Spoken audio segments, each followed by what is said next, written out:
May we have another standing ovation for the 9th president of the Fort Valley State University, Dr. Ivelaw Lloyd Griffith.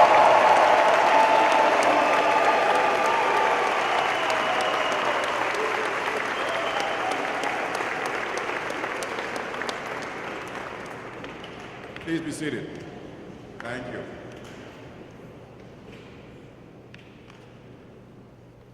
Chancellor Huckabee, Wildcats, distinguished faculty, administrators, and staff, illustrious alums of this great university, colleague presidents from Georgia and beyond, family, friends, ladies and gentlemen all. Permit me first to thank you for that greeting and to thank you for your presence. My inauguration as the 9th president of this grand university is not just about me. It's about institutional renewal. I am charged to lead us into the future, but I'm cognizant of the fact that we did not just get here magically.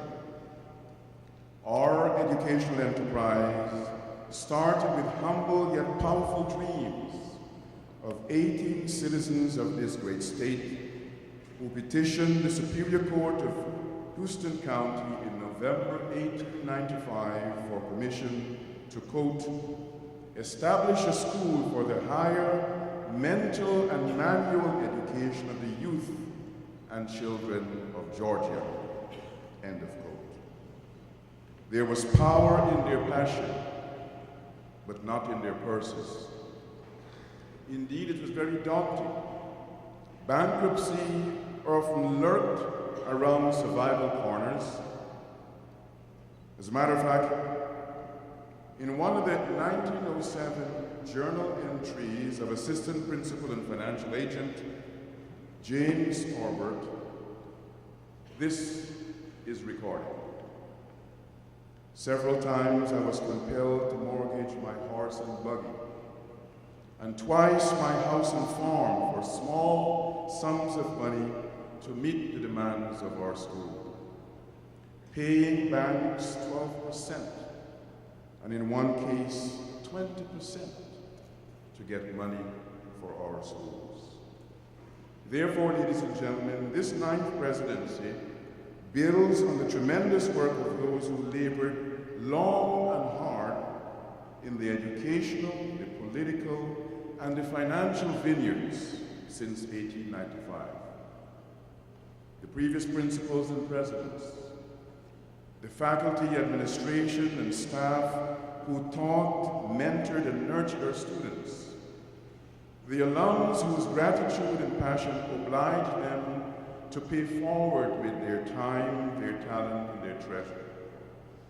The regents and the federal, state, and local public officials and community leaders whose voice and whose vote enabled our institution to cope with various challenges and pursue many opportunities over the decades gone.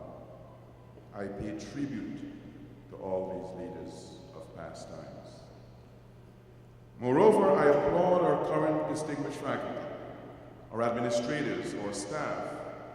I applaud the regents, our public officials, our community partners, and the many other stakeholders for your laudable work in aiding the transformation of the lives of young and not so young dreamers.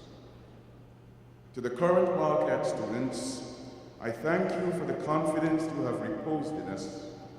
We pledge to do justice to that confidence. I am thankful to the members of my family and to friends and supporters, both personal and institutional, for coming from near and far to celebrate this occasion of institutional renewal. Francine and I have two wonderful children, Shakina Aisha, who lives in New York, and Ivelaw Lamar, who lives in California. And we are delighted that we're able to spend a few days with them in the valley. We will make some time, family, to play tennis together before Ivelaw and Shakina return home. And as very good parents, Francine and I will allow them to win a few games. Other members of my family are here from New York, from Florida, and from right here in Georgia. Ms. Jackie Lammy, Mr. Inaugural, Ms. Jean Wright. It is also wonderful to see friends from places where I have been privileged to practice the teaching and scholarly arts, where I've been privileged to learn and to lead. From Florida International University in Miami, my big sisters, Dr. Rosa Jones and Dr. Barbara Bader. My former boss and mentor, Dean Emeritus of Arts and Sciences, I cut my teeth and budget on the art. From Radford University, now at University of Texas Pan American, Dr. Paul Sale, and from your college in the great New York City, President and mentor Marcia Keyes, Business School Dean Alfred N. Toko, Assistant Provost Holger Henke, and Chair of the Business and Economics Department, and a member of our Global Initiatives Council, Dr. Oladipo. To Mr. Johnny Taylor, President and CEO of the Thurgood Marshall College Fund, who I call fondly my fund brother. I value your friendship, Johnny, and I value your support. It is good to have another friend from Florida, Mr. Ian Pereira, a former student of mine, who now himself is a professor at Joint Special Operations University. I appreciate as well friends, also members of our Global Initiative Council, coming from Ohio, Dr. Vince Adams, friends coming from North Carolina, former Provost Kwesi Agri, others from North Carolina, City University of New York Chancellor Emeritus, Vice Chancellor Emeritus Dr. Gary Moore, and Mrs. LaVaughn Moore. Whenever we see a commercial or a poster about the Lion King, Gary, Francine and I remember that night in Manhattan many years ago. Broadway first, dinner in Chinatown second. Francine and I value the friendship of many right here in Georgia, some of decade-old vintage, some recently cemented. Some of those friends are here. Allow me to introduce some of them. Mrs. Marley Farley Thompson. Mrs. Marley Farley Thompson. Go back many decades. Neil Ray. Dr. Ivor Mitchell, who chairs our Global Initiatives Council. Dr. Kelvin Thomas of the Morehouse Medical School and his wife, pediatrician Dr. Claudette Helliger Thomas. Dr. William Thomas and his wife, Kelvin Thomas. Dr. Avril Van Putten from Atlanta Metropolitan University and her husband, Leroy. Gastroenterologist and honorary consul of Barbados in Georgia, our friend Dr. Edward Lane and his wife, attorney Bernie Lane.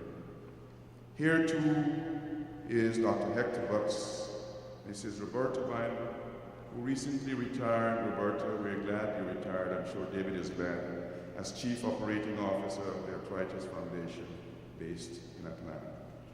I appreciate too the support of Mr. Bassett Blackman. Chancellor, I value the counsel and support of environmental engineer Samuel James, who is a member of our Global Initiatives Council. I value the support and counsel of my newest mentor, Dr. Cheryl Davenport Dosha, of Judge Brian Culpepper, who is also a member of our Global Initiatives Council. I appreciate especially those colleagues who travel from very far, including Professor Victor Opade, Chancellor, Vice Chancellor of my alma mater, the University of Guyana, and Mr. Vincent Alexander, the University Registrar, a friend of mine for almost 4 decades. In the audience is a teenage friend of mine, Dr. Godfrey Springer, veterinarian from the Bahamas. I'm delighted that Godfrey was able to come.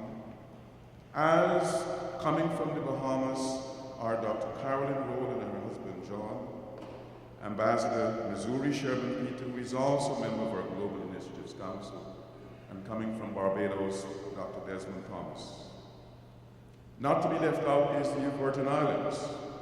My longtime friend and scholar in arms, Dr. Leon Phillips from that university, University of Virgin Islands, and my big sister, Dr. Laverne Rackstead, President Emeritus of that great land-grant institution in the Virgin Islands.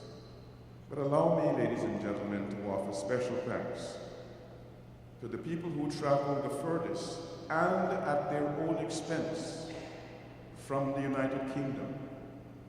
Dr. Joan Masiki, a member of our Global Initiatives Council from whom you heard earlier, and her husband, Mr. Stephen Garrett. Ladies and gentlemen, we live in a large planet, but in a very small world.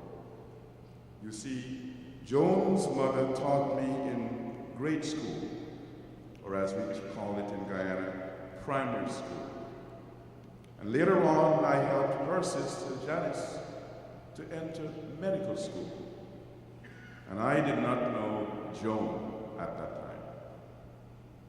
This investiture, Chancellor, is but one of the events of our packed inauguration week, as you heard before.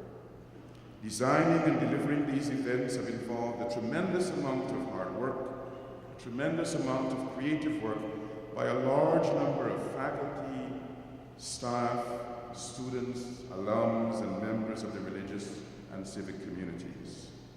And all this was done while they were undertaking their normal and customary duties.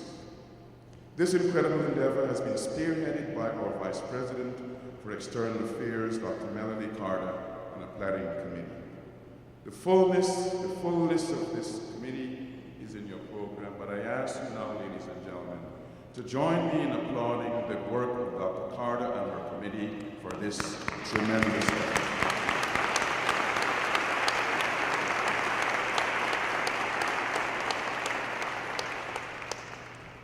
Congressman, the Roman philosopher and statesman Lucius Seneca is credited with having said, "Fortuna est cae fit cum praeparatorio in occasionam incidit." The English translation of that Latin being, "Luck is what happens when preparation meets opportunity." Yet we know, ladies and gentlemen, that luck revolves around chance, and luck lacks the intentionality needed for the dreaming and the doing required to help transform the lives of individuals and communities. One of my inspirational heroes, Benjamin Elijah Mays, was very prescient in saying the following: "The tragedy of life doesn't lie in not reaching your goal. The tragedy lies in having no goal to reach. It isn't a calamity to die with dreams unfilled," said Benjamin Elijah Mays, "but it is a calamity not to dream." But one might ask, why dream?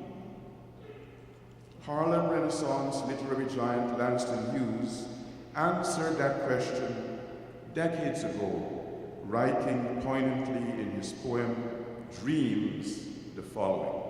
And incidentally, Chancellor, Langston Hughes graced this university with his presence on several occasions, most recently in June of 1953. This is what Langston Hughes' response to that question, why dreams, is. "Hold fast to dreams, for if dreams die, life is a broken-winged bird that cannot fly. Hold fast to dreams, for when dreams go, life is a barren field, frozen with snow." Yet we know that while dreaming is necessary, it is not sufficient. Doing is also required. And Nobel laureate Rabindranath Tagore reminds us, "You cannot cross the sea merely by standing and staring at the water." Our university has been doing life-changing work, not standing and staring at waters, for almost 120 years. We've produced hundreds of distinguished educators, some of whom have gone on to lead universities themselves. One such is Dr. Robert Jones, class of 1973, who was installed last year as president of the University of Albany in New York. He came to homecoming last fall with his 40th anniversary of his class of 73, and I'm pleased that he's accepted my invitation to deliver our commencement address this May, just a few weeks from now. Our university has produced noted entrepreneurs and civic leaders. We've also produced formidable athletes, including the 1952 Olympian, Catherine Hardy Lavender. We've produced dentists and engineers, and physicians and scientists. But we also not individually produced, we produced whole families of doctors and dentists, such as the Marbles and the McRae's. Dr. Lawrence Marble, class of 1980, currently the president of our Alumni Association. Dr. Ulysses Marble III, Dr. Stanley Marble, class of 1983, Dr. Michael Marble, class of 1979, Dr. Sylvester McRae, class of 1975, Dr. Lily McRae Seary, class of 1958, Dr. Matthew McRae, Dr. Freddie McRae, Dr. Keith McRae, families of doctors and dentists. We have produced notable state jurists and state legislators. We've produced mayors like our own mayor, Barbara Williams. But colleagues, friends, ladies and gentlemen, our zone of pride includes our recent alums, such as Betsy Ampofo, class of 2007, from Macon, a few miles from here, who in a few weeks' time will be Dr. Betsy Ampofo, graduating from Cornell University with a PhD in molecular biology. Also from Macon was here in this very room a few weeks ago from the class of 2012, Mr. Brian Tukes, who works in the office of our governor as a public safety specialist and who will be graduating in a few weeks from the University of Georgia with his master's in public administration. Why do we dream, you ask?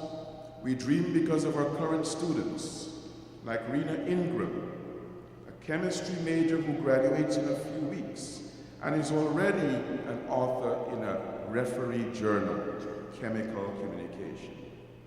We dream because of the twin sisters, Raven and Portia Wilson, from Carrollton, Georgia, both of whom are majoring in commercial design, and both of whom are award-winning track and field, cross-country, and softball athletes.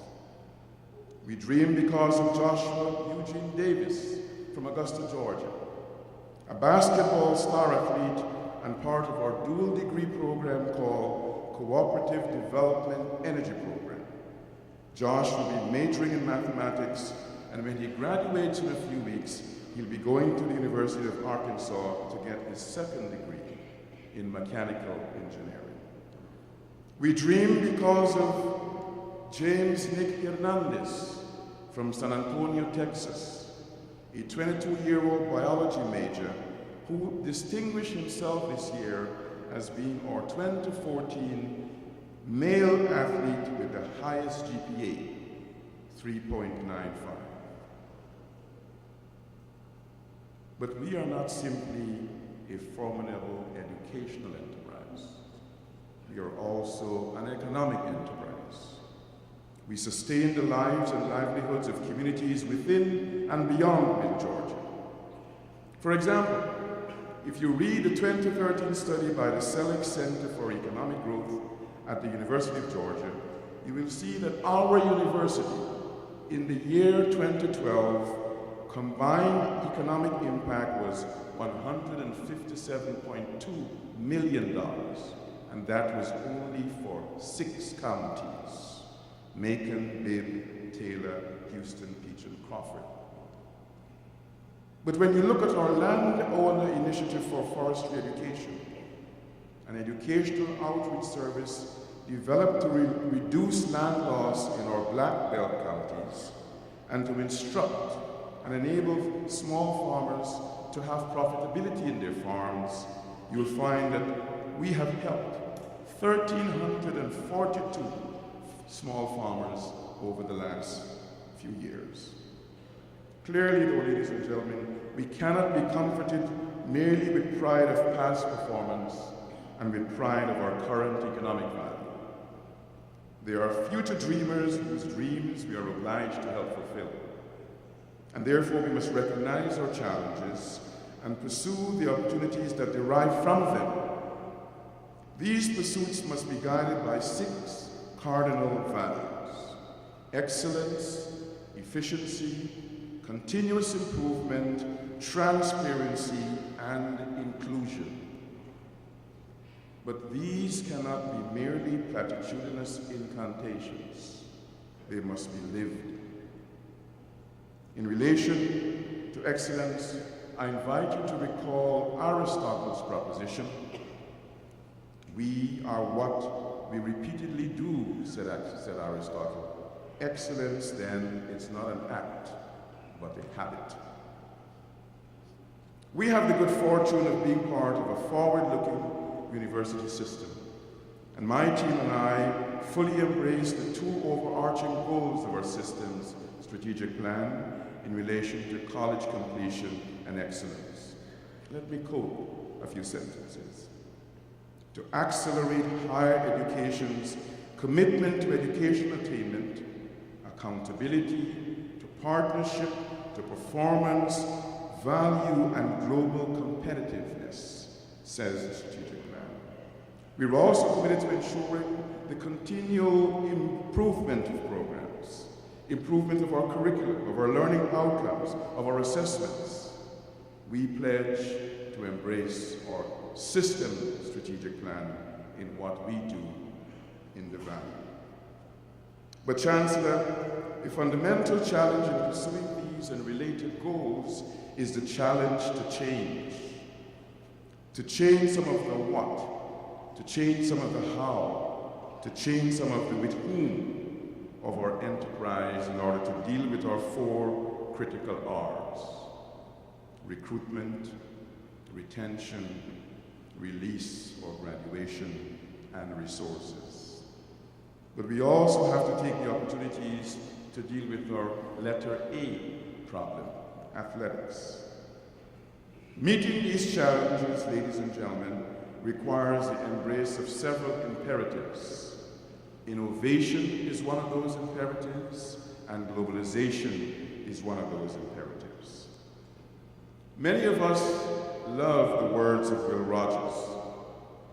Well, Will Rogers was both flippant and factual in saying the following: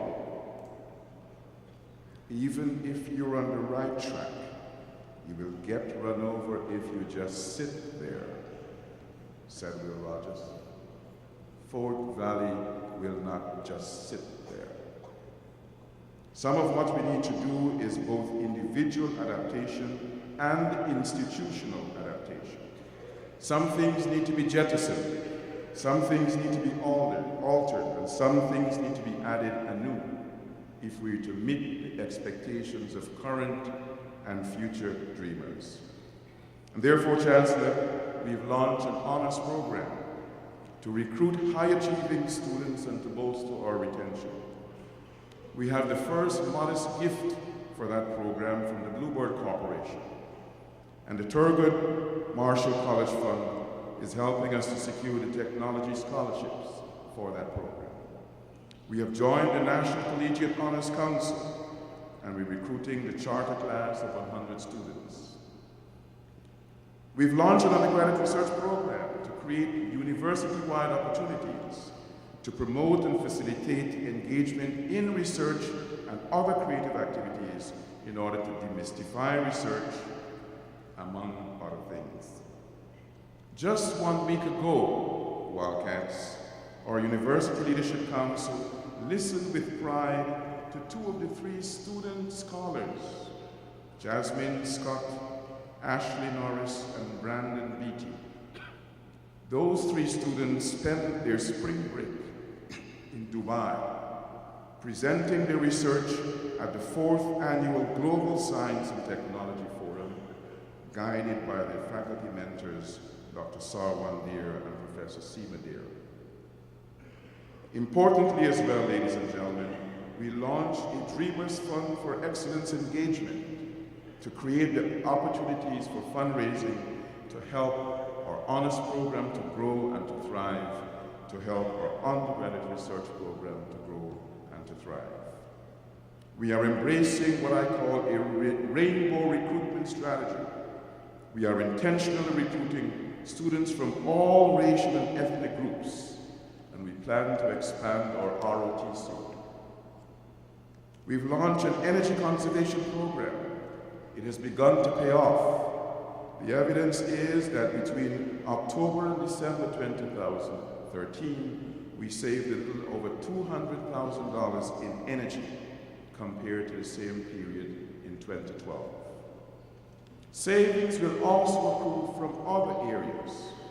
I've asked that beginning this spring, we no longer use paper, but we use technology for our annual reappointment and promotion and tenure.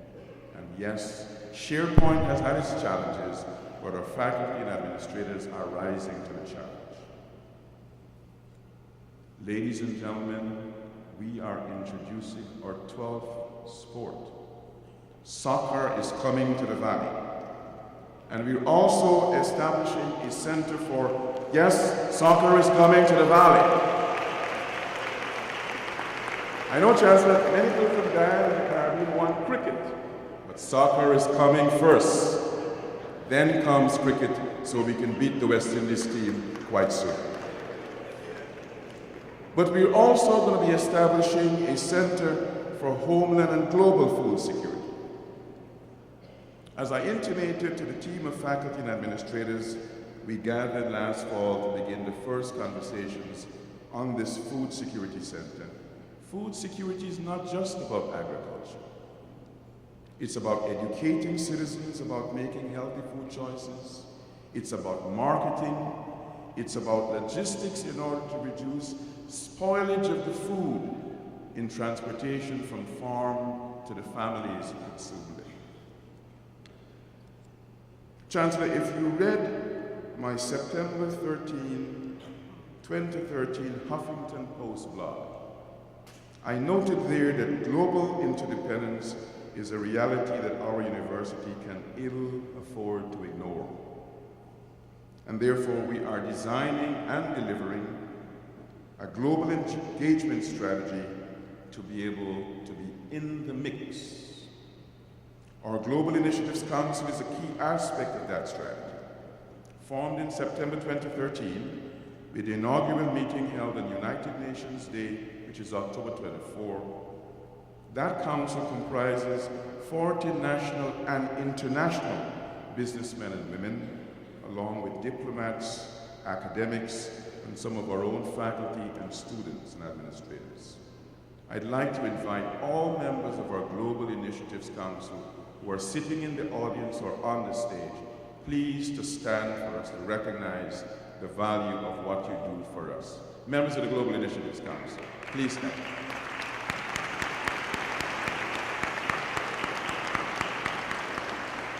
Chancellor, the top priority of that council is recruitment. We are focusing our efforts on Brazil, on Nigeria, on China, on Botswana, and Guyana. I am pleased to announce, as Vice Chancellor Opadei mentioned, yesterday we signed our first international Memorandum of Understanding with the University of Guyana to help us with the recruitment and other partnerships necessary for us to be part of that international game. Our recruitment efforts are guided by two key factors. Students who come need to have what I call full freight capability to pay their tuition and all related expenses. We don't as yet have the funds for the foreign students. But we also don't as yet have an ESL program. And so we're recruiting students who've got the kind of English level proficiency that enables them to benefit from the substantive involvement in what our faculty and our staff do. Ladies and gentlemen, this inauguration allows us to reflect on the yesterdays. It allows us to savor the todays.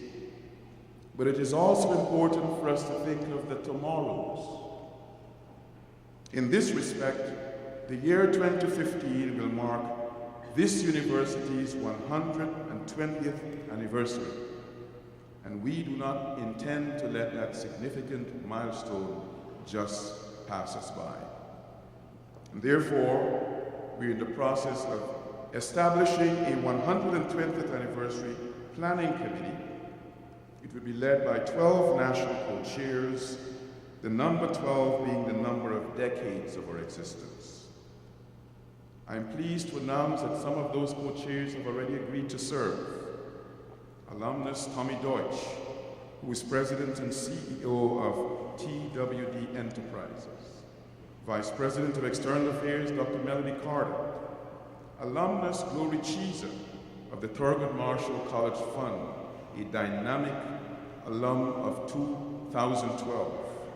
Former Coca-Cola executive Ms. Johnny Booker has agreed to serve as a co-chair. Alumnus Hollis Towns, who is Vice President for News of New Jersey Press, Media, and Gannett Osprey Design Studio. Also agreeing to serve as a national co-chair, ladies and gentlemen, is alumnus and dentist Dr. Lawrence Morrow, from whom you heard earlier, and Dr. Josh Murphy, our athletic director. We are building the rest of that national leadership group.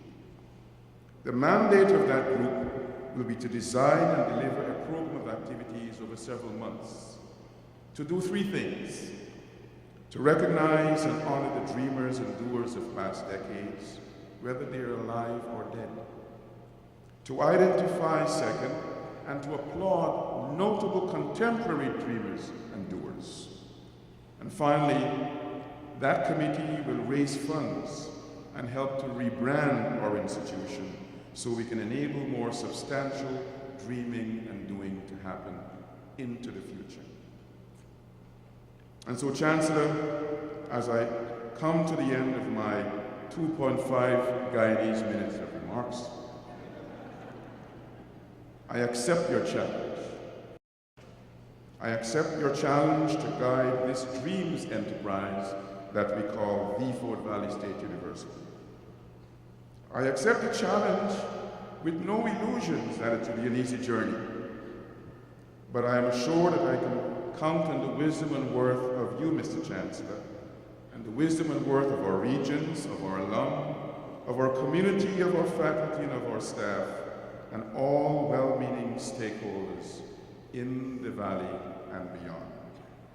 Chancellor, I do so mindful of Michelangelo's foresight when he said, "The greatest danger for most of us is not that our aim is too high and we miss it, but our aim is often too low and we reach it.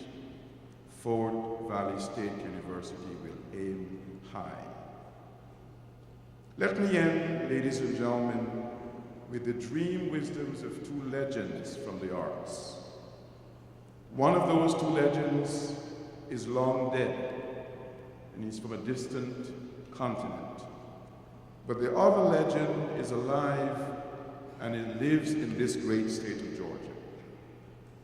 Here, ladies and gentlemen, some of the words of Rudyard Kipling in the poem, If. If you can keep your head when all about you are losing theirs and blaming it on you, if you can trust yourself when all men doubt you, but make allowance for their doubting too, if you can wait and not be tired of waiting, said Kipling, or being lied about but don't deal in lies, if you can, being hated, don't give way to hating, and yet don't look too good nor talk too wise. If you can dream and not make dreams your master, said Kipling. If you can think and not make thoughts your aim, if you can meet with triumph and disaster and treat those two impostors just the same, if you can bear to hear the truth you've spoken, twisted by knaves to make a trap for fools, or watch the things you gave your life to, broken, but stoop and build them up with worn-out tools. Rudyard Kipling, If. Let me invite you finally, ladies and gentlemen, to listen this time to words of the second dream legend. Her name is Gladys Knight. Her song is Dreams.